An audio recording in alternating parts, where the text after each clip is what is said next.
Deus vive e poderoso, nós te glorificamos nesta manhã, ó Deus, em que aqui estamos sustentados pelo Senhor. E para chegarmos até aqui, o Senhor nos deu graça, o Senhor guerreou, o Senhor pelejou. Ó Deus, demônios ficaram caídos no meio do caminho, ó Deus, palavras de maldição foram envergonhadas, hostes infernais, ó Deus, foram lançadas por terra, foram destronados os principados e as potestades, e nós chegamos aqui com a graça do Senhor para o bendizer, para o glorificar, para o exaltar, para declarar com os nossos lábios sentimentos de toda a nossa alma, que só o Senhor é Deus, o Senhor guerreia, o Senhor peleja e nenhuma das suas palavras, intentos, pensamentos e ações podem ser frustradas ou caídas por terra, porque só o Senhor é Deus. E como está escrito, quem és tu, ó homem, para temer aos ímpios? Temei antes ao Senhor, que além de matar o corpo, ainda pode lançar a alma e o espírito no inferno. É assim o nosso temor, ó Deus. Não tememos a mais nada nem a ninguém, porque do Senhor é a terra e a sua plenitude, o mundo e os que nele habitam. E nós te glorificamos por podermos ser participantes desta tua glória.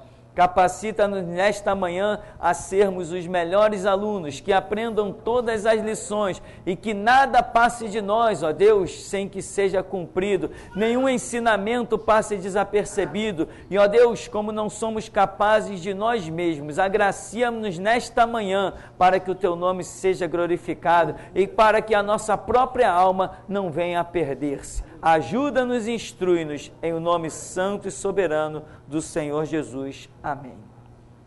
Amém, irmãos. Hoje nós vamos dar início ao estudo do livro de Atos.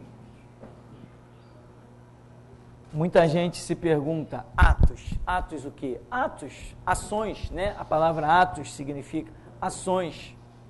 E o livro chama-se então, ações de quem?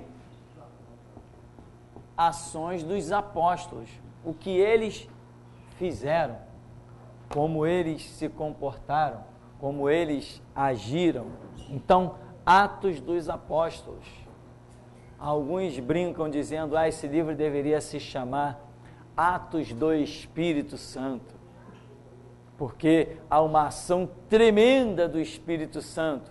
Não, eu acho que ainda assim precisava se chamar Atos dos Apóstolos, porque o Espírito Santo não trabalha com covardes, só trabalha com valentes. E Deus escolheu homens para trabalhar. Então, o livro tem que se chamar mesmo Atos dos Apóstolos. Aumenta um pouquinho esse som, né? Então, essa é a nossa ação nesta manhã, estudar este livro. Esse livro tem um autor, claro, o autor é Deus, mas alguém escreveu. Nós sempre dizemos assim, Jesus nunca escreveu nada. O que Jesus escreveu? A missão dele não era vir ao mundo para escrever. A missão dele era vir ao mundo para pregar. Depois que ele pregou, Deus foi e chamou outros homens para escrever o que ele pregou. Mas o que Jesus escreveu? O que Jesus deixou registrado? Ele apenas deixou registradas as suas ações nos corações humanos, os seus atos. E o Espírito Santo depois foi e encontrou um monte de gente para escrever um monte de coisa. Encontrou Paulo, encontrou Pedro, encontrou Mateus, Marcos, Lucas, João, encontrou, quem mais?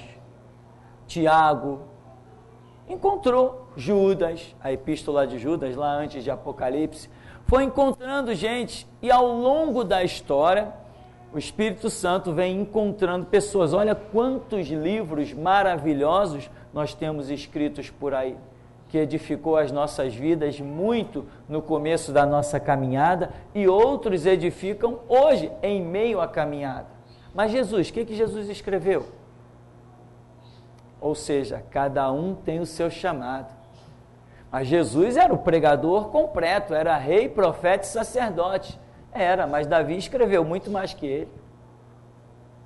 Cada um tem a sua missão. Ou seja, já pensou Jesus preocupado? Caramba, eu tenho que deixar essas coisas escritas para as gerações. Não, ele não estava nem aí. A missão dele era pregar. E Mateus? Mateus se desesperou em escrever. A missão dele era escrever. Qual foi a pregação de Mateus? Aonde que ele pregou? Biblicamente não temos registro de pregação nenhuma de Mateus. Pedro pregou e escreveu. Mas escreveu? O que Pedro escreveu, você lê em 15 minutos. E, no entanto, o que ele pregou, o que ele viveu, outros escreveram a respeito dele. Então, Atos dos Apóstolos tem um autor, vamos dizer, um escritor. E esse escritor é Lucas. Considerando que o terceiro evangelho seja de autoria de Lucas, então chegamos à conclusão que Atos dos Apóstolos também é de autoria de Lucas, porque como ele começa? Escrevi o primeiro livro, ó Teófilo, relatando todas as coisas que Jesus começou a fazer e a ensinar, até o dia em que, depois de haver dado mandamentos por intermédio do Espírito Santo aos apóstolos que escolhera, foi elevado às alturas. O que nós vemos aqui? O conteúdo literário encontrado aqui em Atos é o mesmo conteúdo literário encontrado em Lucas. E nós sabemos que Lucas era um médico.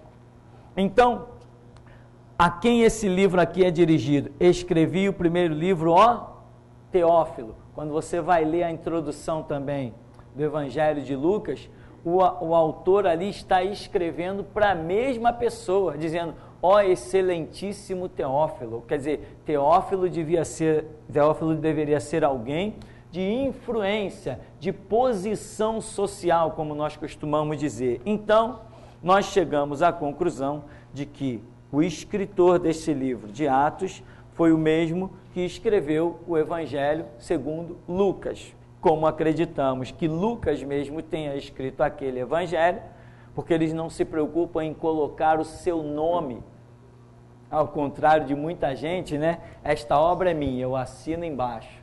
Não, os evangelistas não se preocupam. Mateus não se preocupou em registrar o nome dele, Marcos não se preocupou em registrar o nome dele, Lucas não se preocupou, João não se preocupou, porque o nome deles não faria a mínima diferença no galardão lá em cima.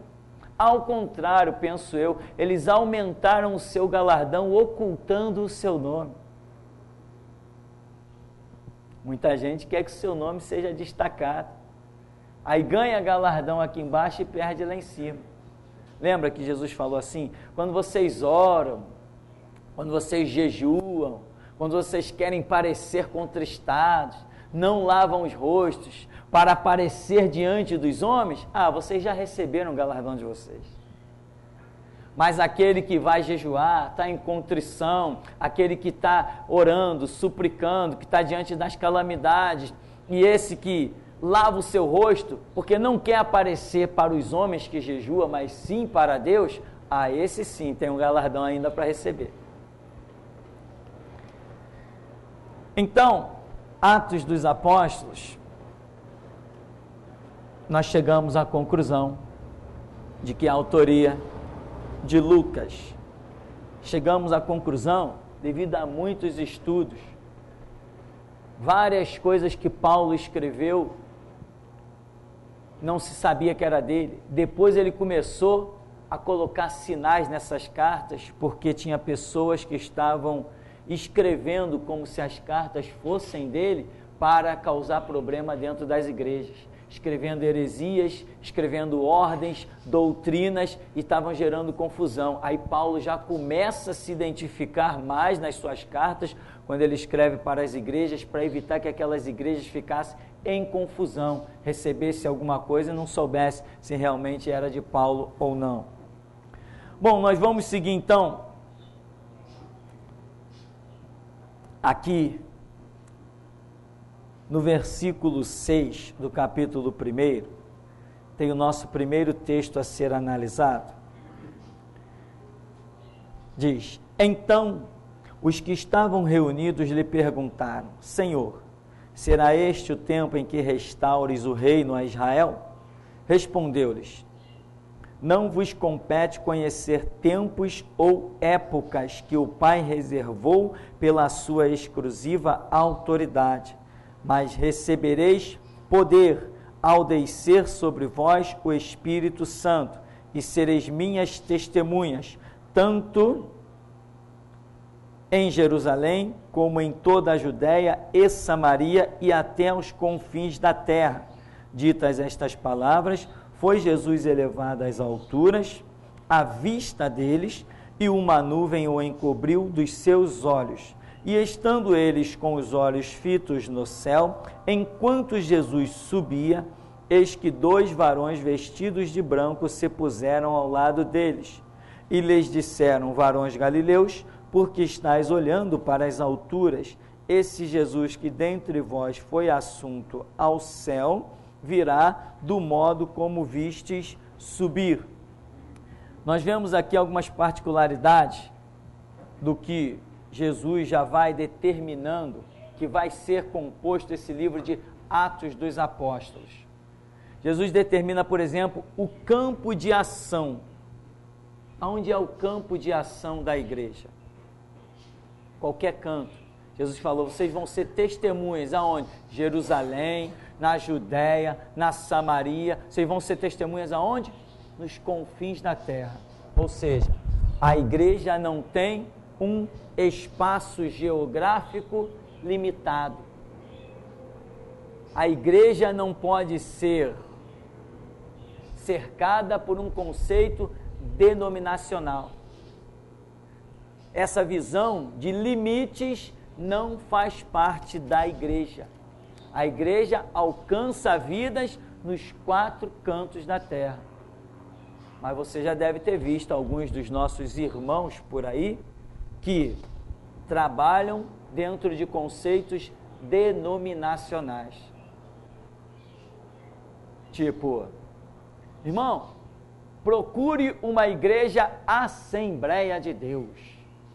Você já viu alguém evangelizando por aí assim? Irmão, procura uma assembleia. Ou então, procura uma batista. Quantas vezes nós ouvimos isso? Não. O reino de Deus não se consiste em procurar conceitos denominacionais.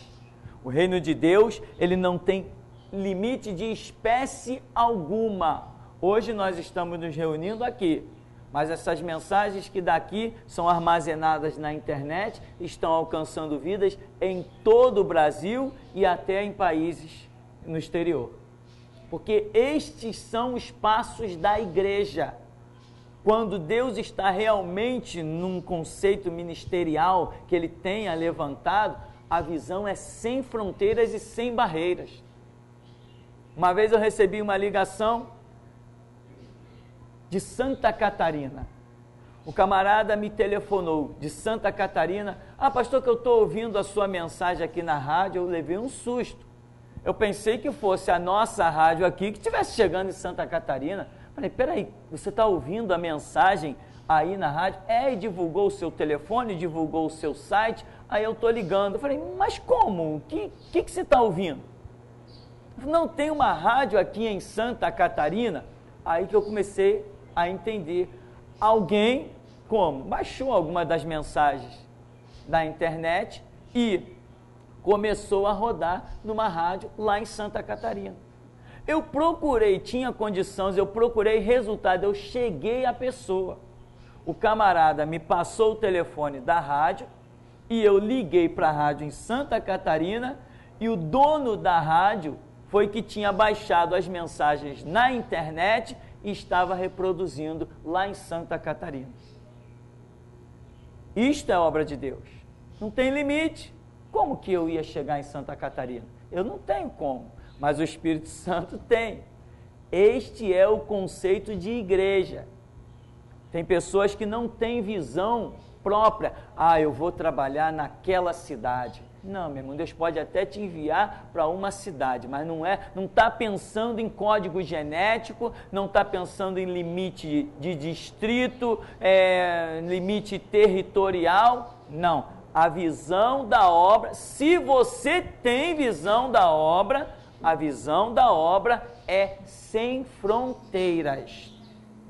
Hoje nós temos membros da igreja que se alimentam, nós mandamos coisas assim que nós colocamos alguma mensagem nova na internet, os links da internet, nós mandamos para as pessoas lá na Europa, lá na África, porque são membros do Ministério Geração Jesus Cristo que estão lá nos outros continentes. Igreja é isso. Quando você estiver conversando com alguém que pensa em si, que pensa num conceito denominacional, tem pessoas, por exemplo, como eu já conheci dentro das igrejas, que dizem assim, irmão, eu estou com umas reservas financeiras aí, mas eu estou guardando essas reservas financeiras para quando Deus me der a direção de abrir o meu ministério. Pastor, até isso você já ouviu? Não, isso aí é o mínimo, irmão. Nessa história tem muita coisa. O camarada tinha um dízimo alto para dar, mas ele não dava, porque ele estava guardando o dízimo para quando Deus mandasse ele, o infeliz ainda acreditava que um dia Deus fosse mandar ele abrir uma igreja, até hoje não mandou. Ele está roubando a Deus, ele congrega no ministério, não está dizimando naquele lugar, está guardando os seus dízimos altos para que quando Deus mandasse ele abrir uma igreja, ele pudesse fazer as construções, realizar as obras. E acreditava que tinha um chamado ministerial que um dia fosse acontecer, só se for no inferno, que sobre a terra não ia acontecer nada, nada, nada. Então tem pessoas que trabalham assim, por conceitos denominacionais, trabalham para si mesmo. Não, eu quero servir a Deus. Mentira, quer servir a si mesmo. Tem muita gente que quer servir a si mesmo. Você tem que entender como você tem que trabalhar. Você tem que trabalhar para o reino. E o reino não tem barreira, não tem fronteira, não tem limite. Reino é reino. Então Jesus está dizendo aqui, a ação de vocês vai ser em Jerusalém, em Samaria, nos confins da terra. Aonde eu enviar é a ação de vocês. Outra coisa que nós vemos aqui, ditas estas coisas, estas palavras, foi elevada às alturas à vista deles. Uma nuvem cobriu dos seus olhos. Estando eles com os olhos fitos no céu, enquanto Jesus subia, 2 varões, ou seja, 2 anjos, vestidos de branco, se puseram ao lado deles e lhes disseram, varões galileus, por que estáis olhando para as alturas? Esse Jesus que dentre vós foi assunto ao céu, virá do modo como vistes subir. Aqui em Atos nós vemos o registro de uma profecia dada pelos anjos tremenda.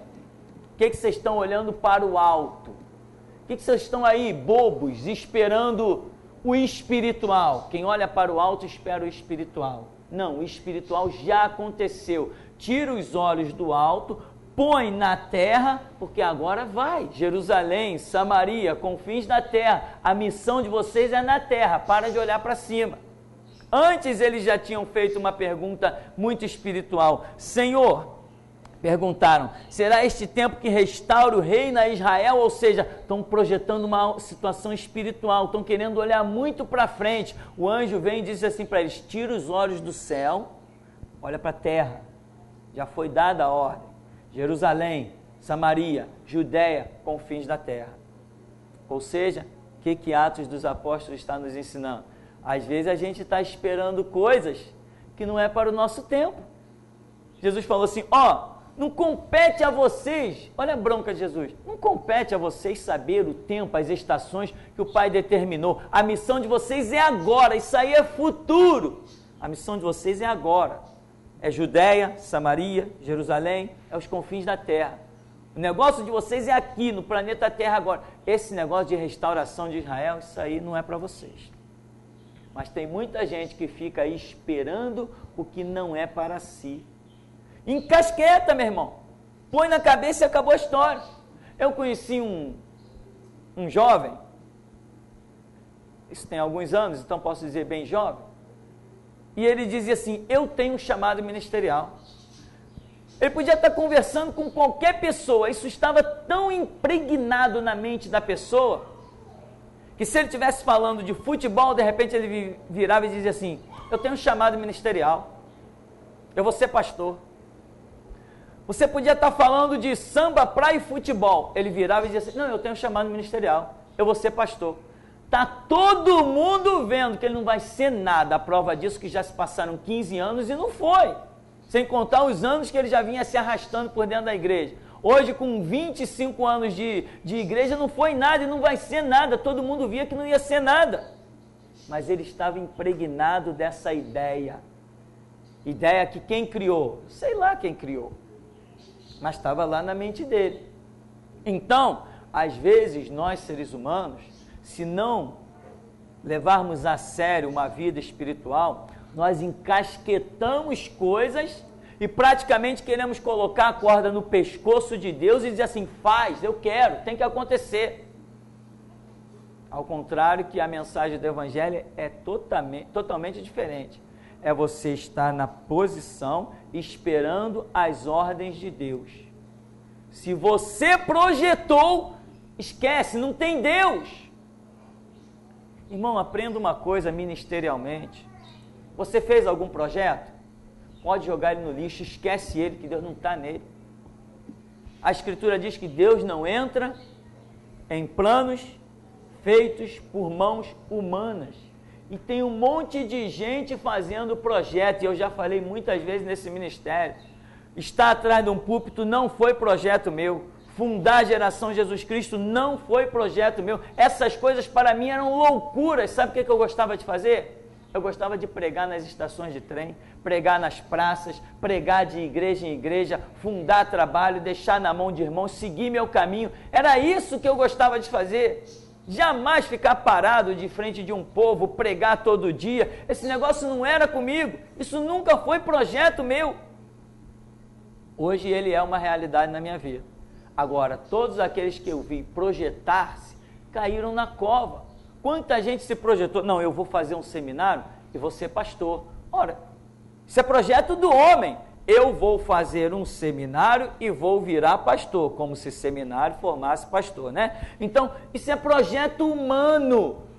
Esquece isso. Se você está com alguma expectativa de algum projeto que você criou e idealizou, não tem Deus nesse negócio. Só tem a vontade humana. Agora, quando existe uma revelação, quando Deus se manifesta e fala: o meu projeto é. Ah, tá. O projeto dele é. Não é o meu, é o dele. Agora, tem gente que traduz as ações de Deus. Deus passou ali naquela esquina. Se Deus passou ali, então eu concluo. Tá, e é problema de quem conclui. Ah, eu vi uma águia voando, soltando chamas de fogo que nem um dragão. Então eu concluo. Ah, se você concluiu, é problema seu. Não meta Deus no meio das suas conclusões. Não enrole Deus no meio das suas determinações. E é o que muita gente faz. Então, vamos voltar aqui à profecia.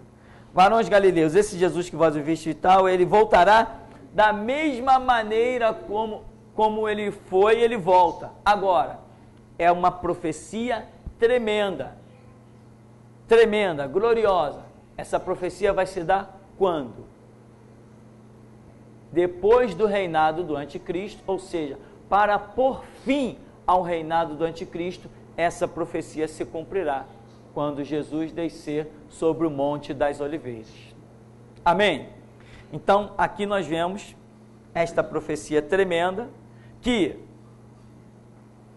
o anjo também está dizendo assim, pelo que vem sendo dito antes: esquece essa expectativa aí que vocês estão com os olhos esperando alguma coisa se manifestar. Não, o trabalho de vocês é na terra.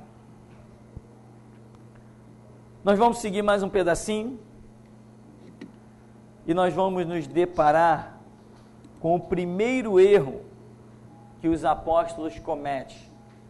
Nós estamos estudando os Atos dos Apóstolos e, ao contrário do que muita gente pensa, que os apóstolos andaram somente em perfeição, atribuindo a eles a infalibilidade, né? Isso é uma loucura.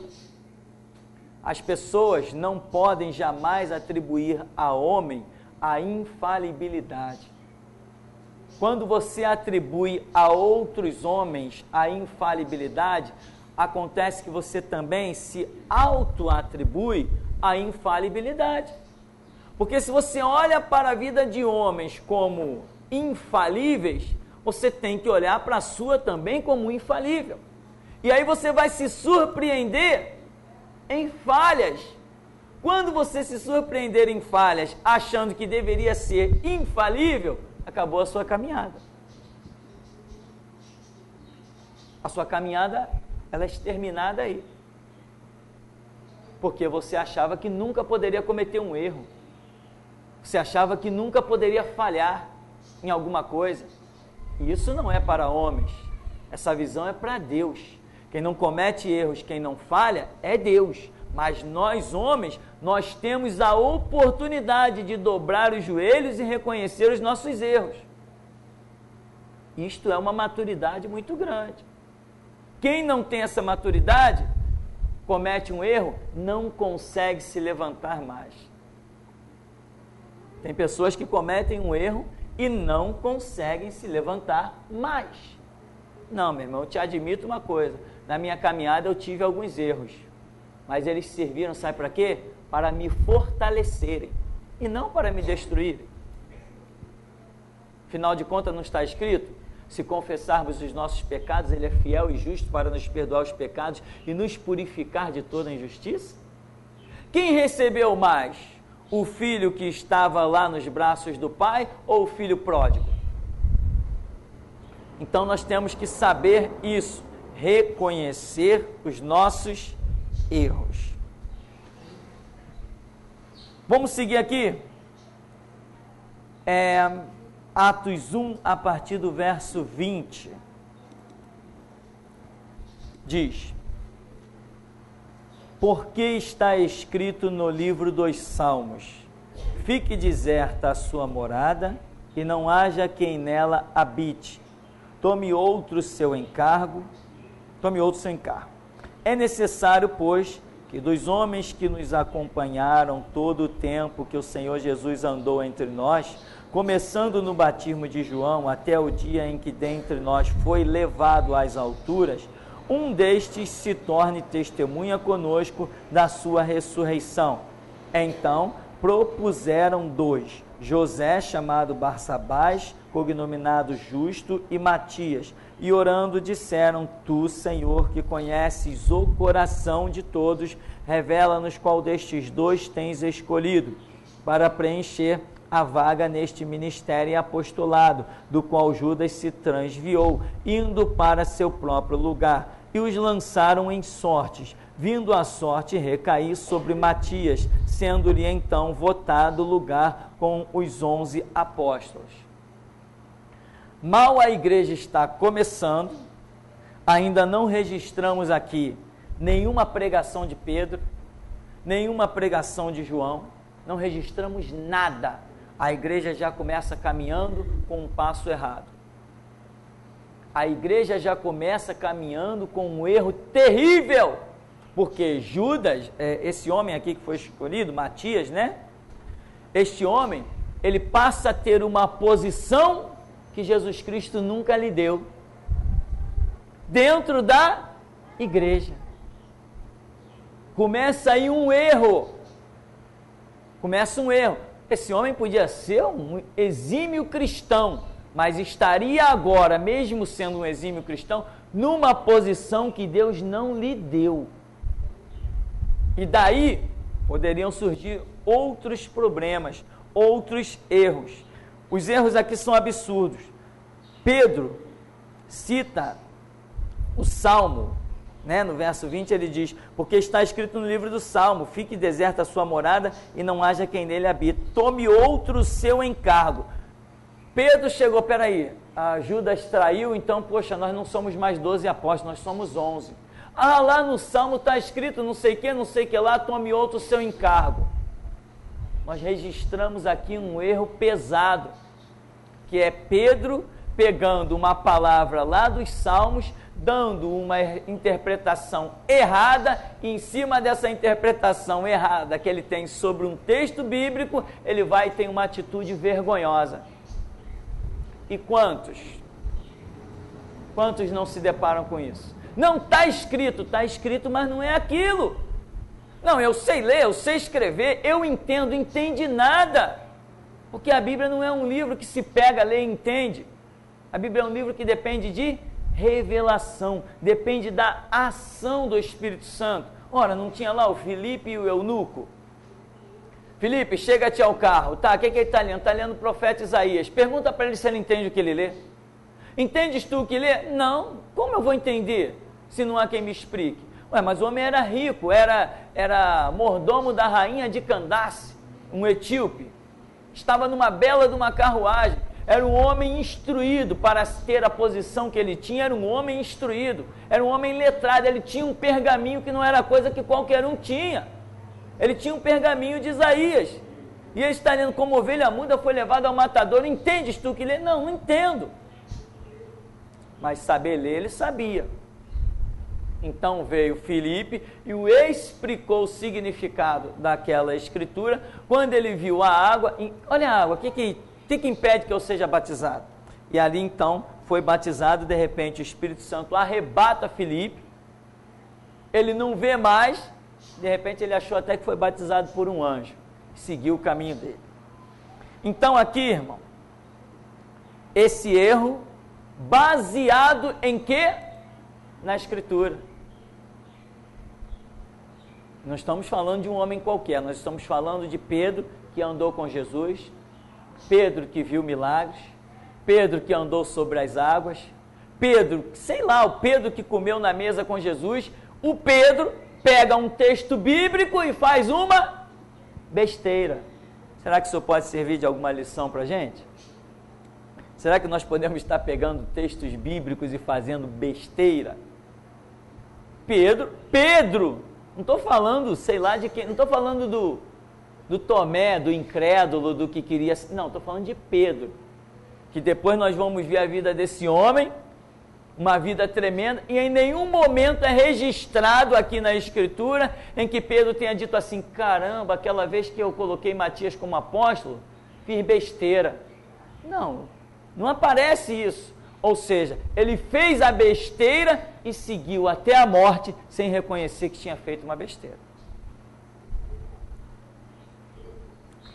Então ele diz: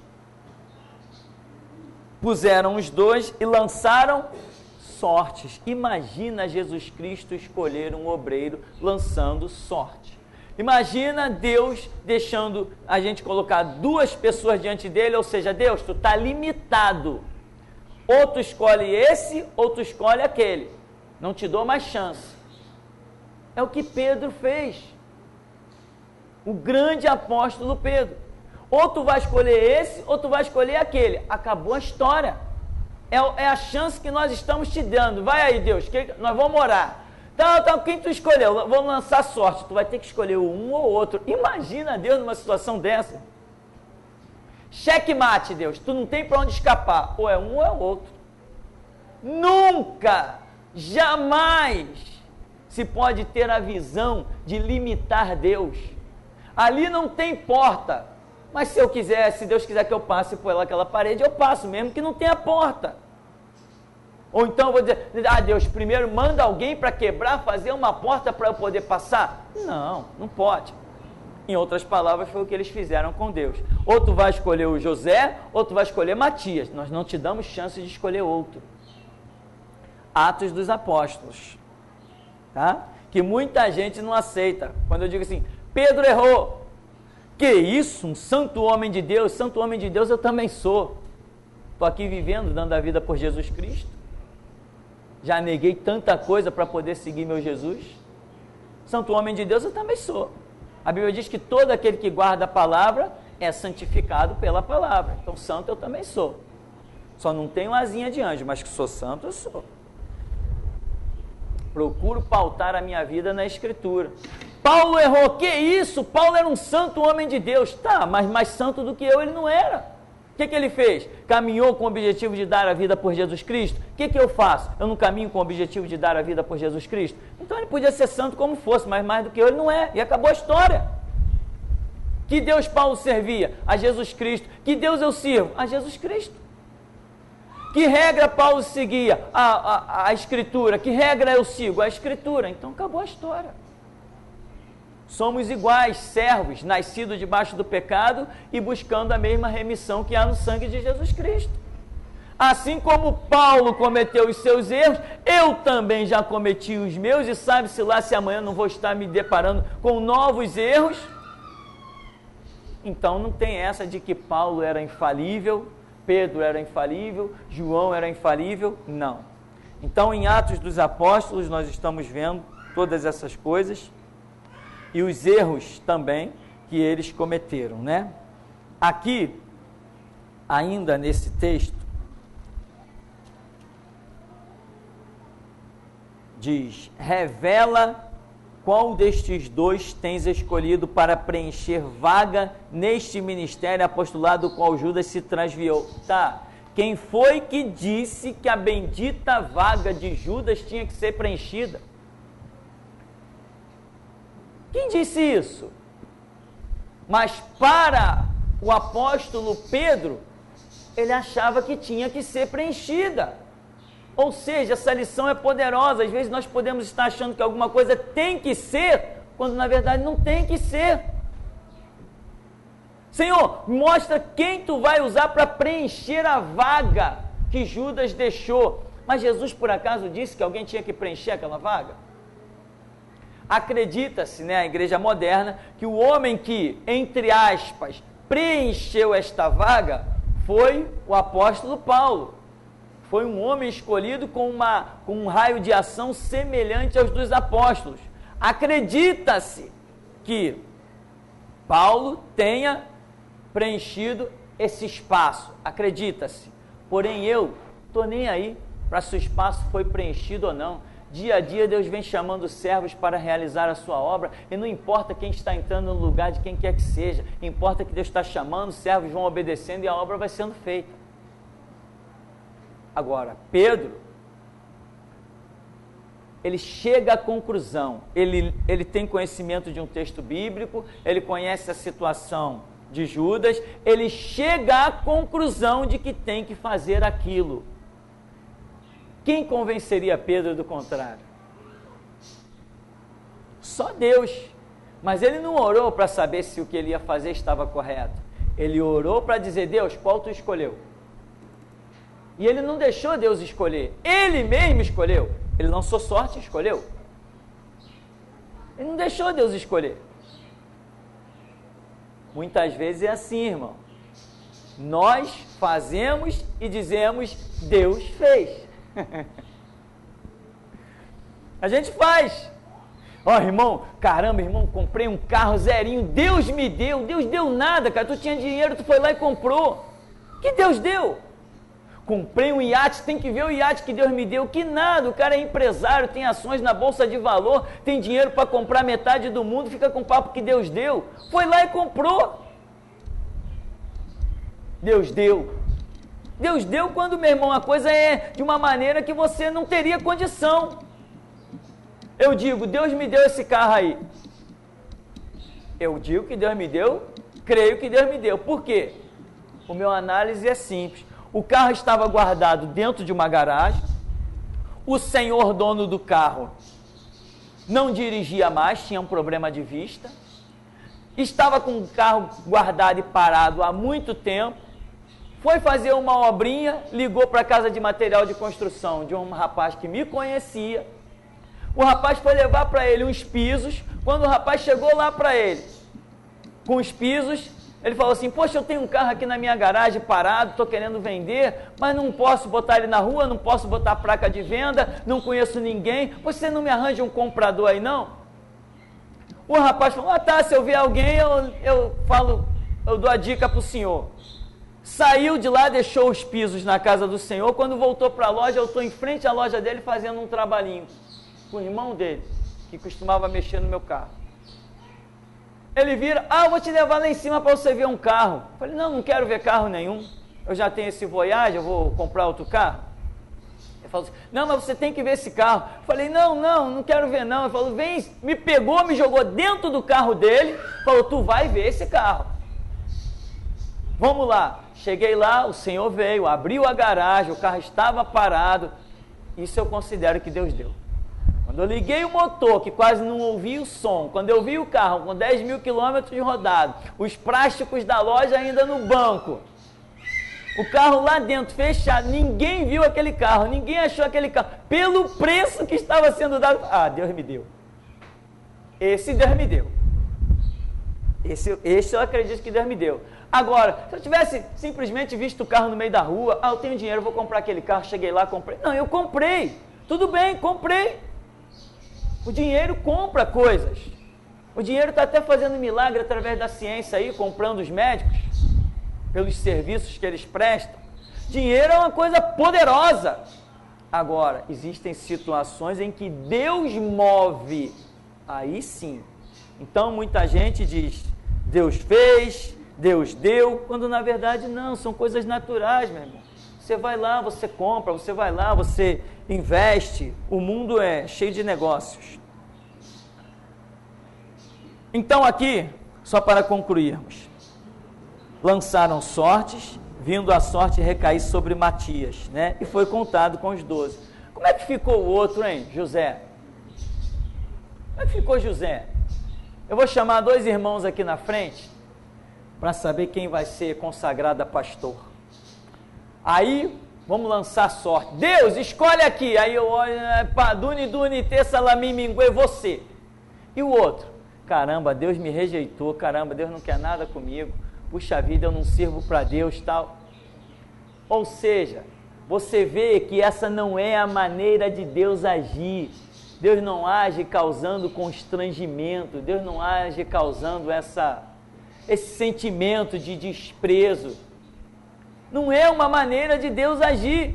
Quando Deus rejeita alguém, você vê simplesmente o camarada vai ficando lá no canto, vai ficando até os propósitos de Deus, sei lá, se cumprir. Mas você não vê esse exibicionismo. Chama esses 2 aí na frente. Eu quero esse, não quero aquele. Não tem isso na obra de Deus. Pedro errou, pisou na bola e ponto final. Amém, irmãos? Só mais um pedacinho aqui para nós seguirmos.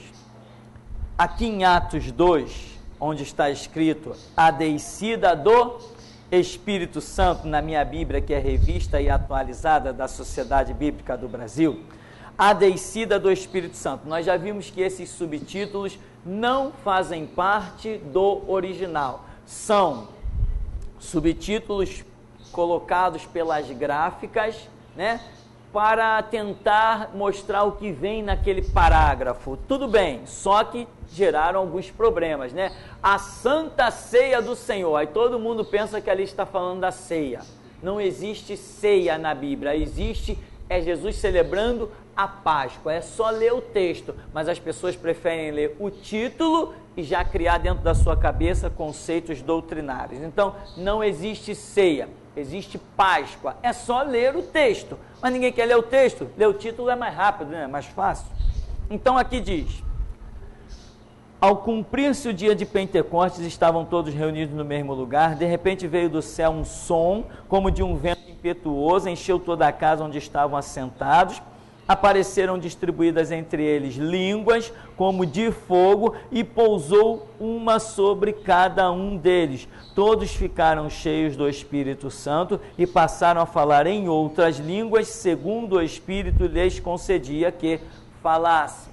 Primeira coisa, algumas pessoas chamam disso aqui de a descida do Espírito Santo, ou seja, é como se o Espírito Santo não estivesse na terra e ele agora, a partir daquele momento, veio para a terra. Se for ou não, não é a questão que vai fazer diferença. Eu, porém, prefiro ficar com o seguinte pensamento: ali nós não temos a descida do Espírito Santo, mas temos a virtude, ou como algumas traduções dizem, o poder do Espírito Santo se manifestando na vida daqueles homens, capacitando-os a dar o testemunho que agora vai se realizar. Ou seja, o que eu entendo por experiência própria e por escritura? Cada um caminha e vai ter o seu entendimento, mas é o meu. Nós podemos ter o Espírito Santo e ainda assim não ter a autoridade do Espírito Santo. A Escritura diz que se alguém não tem o Espírito de Cristo, esse tal não é dele. Ou seja, só se é salvo quando se tem o Espírito Santo. Então os apóstolos ali, eles estão em uma situação em que eles não têm autoridade para testemunhar, mas eles são cristãos. Eles creem em Jesus Cristo, eles temem a Deus, eles estão ali, ainda que naquela pressão da perseguição, ainda que naquele medo de tudo que tem acontecido, eles estão sustentando a ideologia do Evangelho? Sim, mas eles têm autoridade para pregar o Evangelho? Não.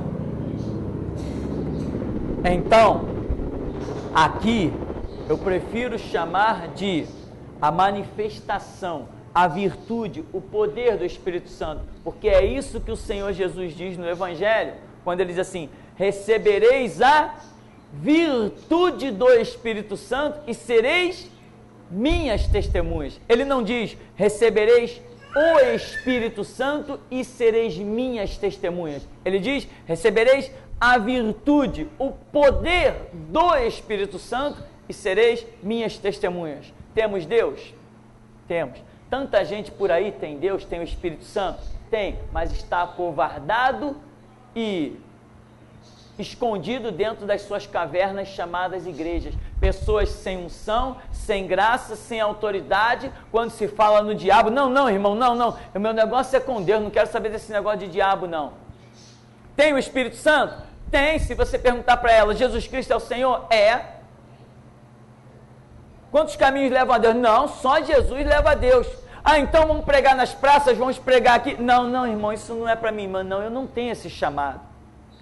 Tem o Espírito Santo? Tem, mas não tem a virtude do Espírito Santo. Eu entendi isso um pouco cedo. E eu passei a orar a Deus dizendo: Senhor, me dá a virtude do Espírito Santo. Enquanto muita gente, Senhor, eu não falo língua estranha, me dá o Espírito Santo. Aí vai para o monte, vigília, jejum e não sei o quê. Irmão, estou buscando o Espírito Santo. Não. Eu entendo que desde o momento que eu disse assim, caramba, essa pregação é verdadeira, eu creio em Jesus Cristo. A partir daquele momento, eu passei a ser templo do Espírito Santo. Porém, um templo sem unção, sem autoridade, sem poder, sem disposição para encarar o reino das trevas, sem disposição para calar os homens. Mas eu tinha o Espírito Santo. Tanto tinha o Espírito Santo que eu conseguia parar para fazer uma oração. Ninguém consegue orar a Deus sem a ação do Espírito Santo. Eu conseguia pegar a Bíblia e ler. Ninguém lê a Bíblia sem a ação do Espírito Santo. Ninguém lê a Bíblia sem a ação do Espírito Santo. Agora, autoridade, unção, poder, expulsar demônio, não se curvar, não se calar, isso não se chama ter o Espírito Santo somente. Isso se chama, além de ter o Espírito Santo, ter o poder concedido pelo Espírito Santo. Aquele ladrão lá da cruz, creu em Jesus. Senhor, lembra-te de mim quando entrares no teu reino. O testemunho que ele dá, esse homem é justo, esse homem é íntegro, não fez mal nenhum, o Espírito Santo, opa, esse é meu. Entrou nele. E ele foi salvo. Jesus, hoje mesmo tu estarás comigo no paraíso. Ora, como que vai estar com ele no paraíso sem ter o Espírito Santo? Impossível. Então a confissão daquele homem fez com que o Espírito Santo o possuísse. Mas e a unção, a autoridade, o poder? Não, isso não chegou na vida dele. A igreja, irmãos, está cheia de pessoas que têm o Espírito Santo. São templos do Espírito Santo. Deus livra aqui, Deus abençoa ali, mas essas pessoas não despertam para uma vida tipo de Elias, encarar um sistema, tipo de Pedro, né, encarar autoridades, encarar uma... Não tem a virtude, não tem o poder. São pessoas que quando vem uma situação polêmica, Deus quer empurrar a pessoa por meio de uma conversa, mas ela está sempre fugindo. Que nem um irmão que eu conheci, que estava desviado. E o patrão dele, que era o dono de uma padaria, falou assim: eu vou lá no meu terreiro lá, eu tenho um pacto lá com o Exu e eu sou eu sou amigo do cara. Aí o rapaz desviado falou assim: que é isso, esse que você serve aí é demônio. Falou e já foi fugindo. O outro veio atrás dele: como é? O que você falou? O que eu sirvo é demônio? Não quero saber desse assunto não, é problema teu lá, eu não quero saber desse assunto não, eu estou até desviado da igreja. E foi fugindo, foi para a rua. Saiu de trás do balcão e foi para a rua. O chefe, o patrão dele saiu, foi atrás dele no meio da rua: não, eu quero que tu me diga esse negócio. Que negócio é esse de eu servir demônio? Eu quero que você me fale isso. Não, eu não quero saber disso não, mas tu vai ter que me falar. E ele fugindo. Eu falo: não, peraí, então me deixa, peraí. Eu vou telefonar para uma pessoa e vou ver se ele fala contigo. Ou seja, ele de repente, o Espírito de Deus usou ele para soltar alguma coisinha, mas cadê a unção? Cadê a autoridade? Chega, não, tu serve mesmo aos demônios. Exu, tranca-rua, tudo isso é Satanás. Quer que eu te prove? Me leva lá no teu terreiro. Cadê essa unção? Cadê essa autoridade? Ele não tinha. Aí, resultado, um telefonou para o outro telefonou para o outro, até telefonarem para mim. Tupi, tem um cara aí de magia negra que tem pacto com o diabo. Eu falei: essa história é sempre a mesma. Jesus já está acostumado a vencer isso. O que vocês querem? Não, queria levar ele na igreja. Tá bom, onde que ele está? A gente passa aí e leva ele. Levamos. Se converteu. Entendeu? Se converteu. Hoje não sei mais como anda aí, o tempo passa, tem anos, mas se converteu, caminhou dentro da igreja, depois foi para outros ministérios e o resultado hoje eu não sei. Então, meu irmão, ter o Espírito Santo é uma coisa. Quando que você recebe o Espírito Santo? Quando você tem confissão do senhorio e da obra redentora de Cristo. Aí você tem o Espírito Santo. A tua confissão te garante a salvação, não te garante o arrebatamento. Te garante, a tua confissão te garante salvação.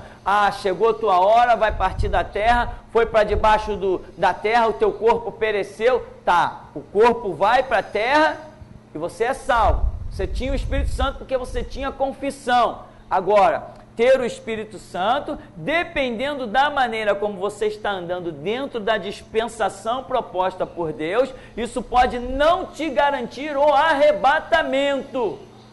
O arrebatamento já é para quem estiver vivendo a virtude do Espírito Santo e não somente quem tem o Espírito Santo.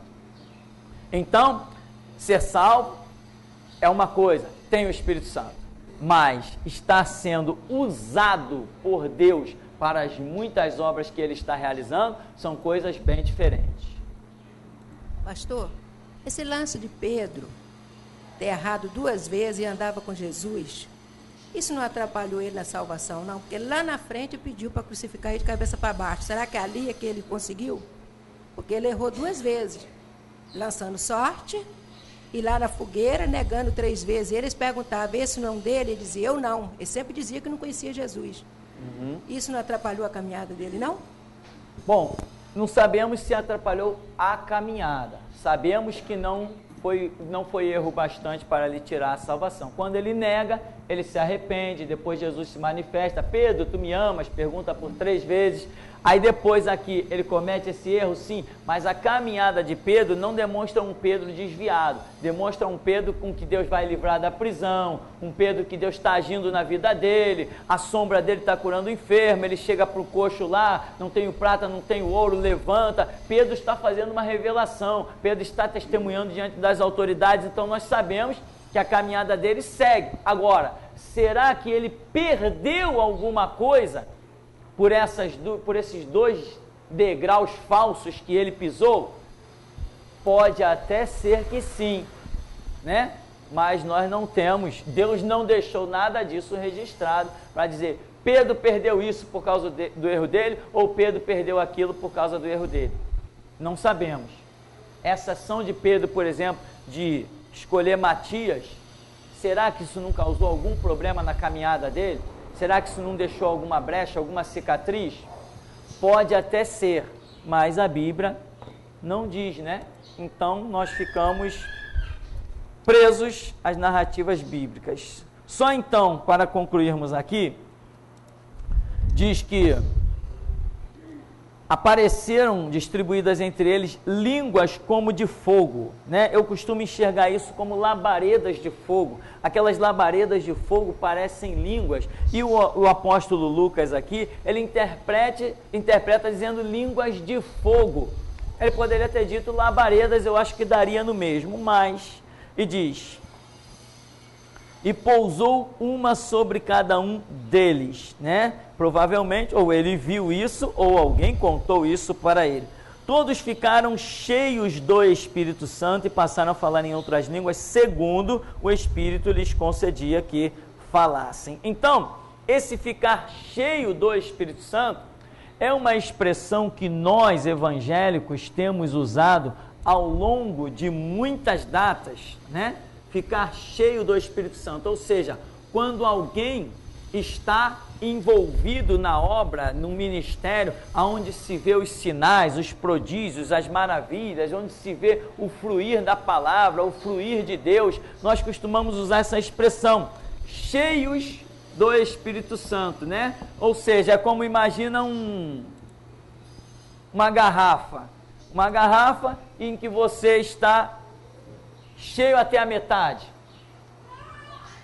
né? Ou está um quarto, ou está 3/4.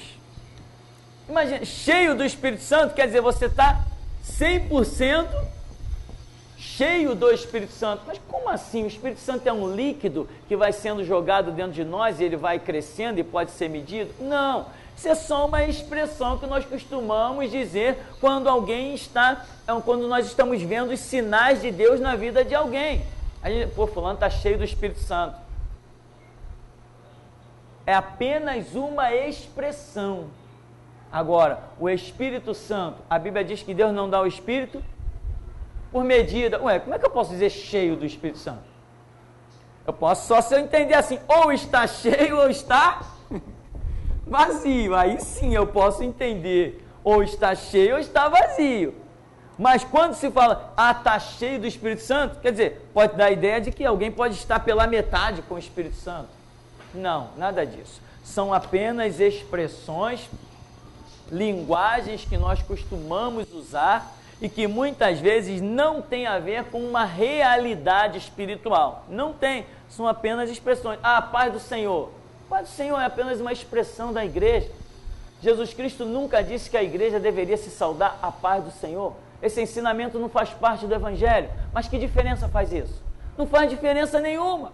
Se o irmão vê o outro e diz assim, bom dia, irmão. Bom dia, irmão. Qual o problema? Boa tarde, irmão. Boa noite, irmão. Vai com Deus, irmão. São apenas expressões que não tem nenhuma regra bíblica, não tem nenhum efeito espiritual. Não tem, biblicamente não tem efeito espiritual. Então a mesma coisa essa expressão, cheios do Espírito Santo. Ali dá a entender o quê? Foram cheios do Espírito Santo. Então quer dizer, dá a entender que eles estavam vazios do Espírito Santo. Não, ao contrário. Eles estavam sim cheios do Espírito Santo. Mas quando Lucas vê aquela situação toda que ele está escrevendo, ele percebe que o Espírito Santo ali está agindo de uma maneira tremenda. É o que Jesus havia prometido. Ficar em Jerusalém até que do alto sejais revestidos de quê? De poder, não revestidos do Espírito Santo. A expressão de Jesus diz, sereis revestidos de poder, virtude do Espírito Santo. Ou seja, poder do Espírito Santo. Uma coisa é eu estar pegando o braço de um irmão, estou segurando o braço desse irmão aqui, e vai irmão, abre a Bíblia aí. Ele está abrindo a Bíblia com as forças dele. Agora eu vou, além de estar segurando o braço dele, vou dar força a ele para ele remover a Bíblia dele. Então já é outra ação, Eu estou com ele, mas não estou influenciando em nada. Agora eu vou influenciar, eu vou juntar a minha força dele.